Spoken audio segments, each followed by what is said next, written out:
Consciousness. Although Juhi and Raghav are husband and wife according to society and law, what really happened between them? Which separated them from each other? When Raghav left for office in the morning, his attention went to the calendar. I looked at today's date and something struck me. Today is 9th January. His loneliness had completed 1 year today. Juhi walked out of his life. It's been a year. Juhi, his wife. To say that their relationship was still there today. Legally, they were husband and wife. But the relationship was only in name. Juhi no longer lived with him. Raghav did not try to maintain this relationship. Juhi also did not get a legal divorce. Raghav was overcome by the storm raging in his mind. He kept his office bag, laptop and mobile on the table in the room.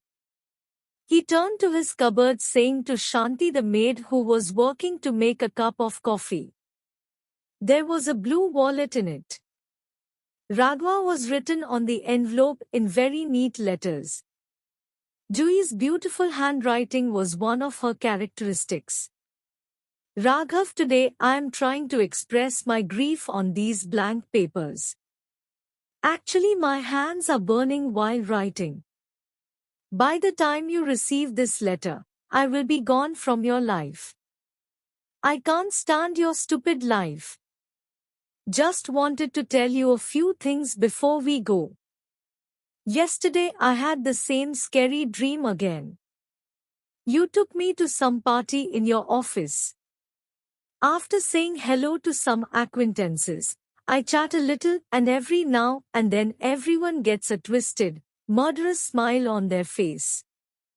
Soon that smile turned into thunder. Everyone starts shouting and screaming. I can see your face in all those frightening sounds. Very scary, extreme disgust on the face, cruelty in the eyes, 2 horns on the head. You look like a monster. I screamed in terror. When I wake up, even in the cold of January, I am drenched in sweat. When I talked to you about this dream, you dismissed it by saying that something bad is in your head. That's why you have such dreams. The truth is that it was you who made me feel insecure. I was having these dreams again and again. When I think about it now, I realize how small it was. I had gained a lot of weight. In fact, it was because of the feeling of insecurity that I started having thyroid problems again. On the surface it was simple. How much does an iceberg look like on the surface? But its underwater part is very big and invisible. That's why she grew up. Ships crash into him.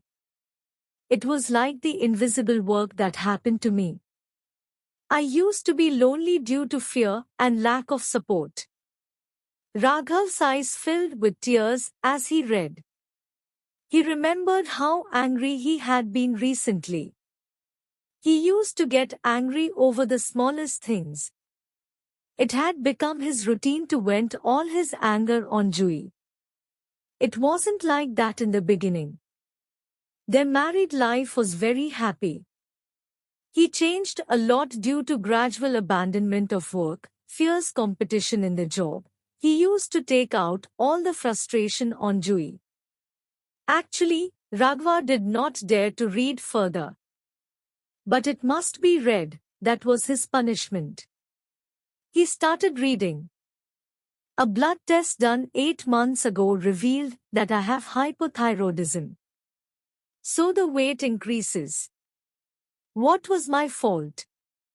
Fat, dhappi, bhais kutli. You used to shout, fat, fat, fat, ugly, bud, body. You used to hear this all the time. Maybe I didn't like you from the very beginning. Gained weight was a reason or excuse you got. People loved my smiling face and laughter. But you didn't want that either. Indeed, if we do not like a person, then we do not like anything about him. We are angry with him. If you really loved me, you wouldn't have hated me because of my weight gain. At least I thought you should be sensitive. But you used to constantly taunt me, and find out my faults. You wanted to insult me in front of people. I changed my many habits for you, but you didn't change at all. Drinking alcohol, smoking cigarettes, working late with lights on, gathering friends and playing cards, what have you left? But I kept your every choice. I was doing what you like. You were cooking what you liked, eating what you liked, wearing only the clothes and colors you liked, talking only what you liked, listening only as much as you liked. I had ceased to exist. I was you. I had nothing left of myself. I didn't know myself anymore. Raghav's head felt as if someone had hit him hard. But he was going to bear that sorrow today. It was just an antidote to the pain he caused Jui. Jui's lost existence should be regained. He continued to read. I used to hold the clothes you wore. I used to wash the clothes you had brought. I used to remove the dirt, wipe the ladi, clean the bathroom toilet. I used to do the cooking, market hearth, picking, chopping, roasting. I used to do everything. Do you just go to the office, sit on the couch because you are tired, watch your favorite TV program, never take a glass of water with your hand and drink it? What about other work? Want to say but you were getting tired, and I wanted you fresh and rejuvenated. Only you will complain, only you will give taunts because I was bad. I was at fault. You were like an angel. You only had points. My expectations were not high. A wife needs a little appreciation, a little love from her husband, but you didn't give me that much. Where were you going to help with housework? I really didn't like you. I was just a working machine and a maid to please you at night. It was beyond your understanding that there is a woman beyond the bed and the kitchen. Even when I was suffering from the weight gained in such adverse conditions, the smile on my face was shocking to you, unbearable. How angry are you? Why were you angry when I was laughing to relieve my fatigue and mental stress?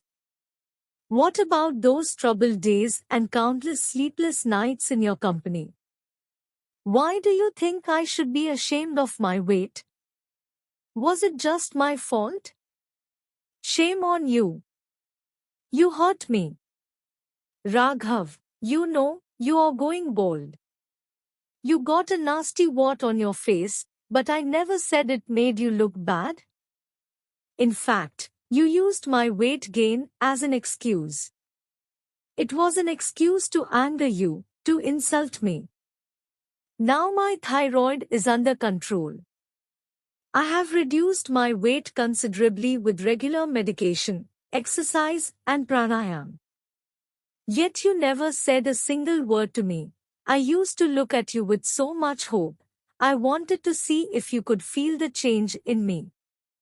But no, Raghava, as the banyan tree of hatred grows, its roots go deep. I wonder to myself that why and how I spent so many years with you. To constantly kill one's mind, to kill one's desires, to forget one's own independent existence, one's own identity. It was not easy. But now that's enough. Too much. I no longer accept being beaten by you, hearing dirty talk from you, and enduring self-humiliation. My disease was physical. But you are mentally ill. I don't want to be sick by being with a mentally ill person like you. This birth is given only once. I want to live this life to the fullest. Today I free myself from your bondage. I like to live with an open mind, to smile, to walk with a happy face. I love people who accept me with love despite my weight gain. I like people who talk to me with love and treat me with respect. But you are not one of them. You have never loved me. Even the letter was shaking in his trembling hand. Raghav was sitting numb. This 1 year had taught him a lot. A wife is not just a showpiece. It is a valuable asset in life. It is an integral part of our life. Many girls came into his life during this year. Some saw his rich salary and some high position, but each showed his own quirks. Once he was having lunch with Sally D'Souza when his phone rang. He was talking on the phone for only 5 minutes, then she got angry and left the food. Jui had never made such a fuss. One night, Pinky Grewal went to the hotel with him to sleep and was left alone by the smell of his cigarette. Jui had never uttered a word of complaint. She never had any demands in the house, in bed or anywhere. Many times in the last year, he had decided to call Jui. We apologize for our behavior, but it was not acceptable. But now he will not stop at all.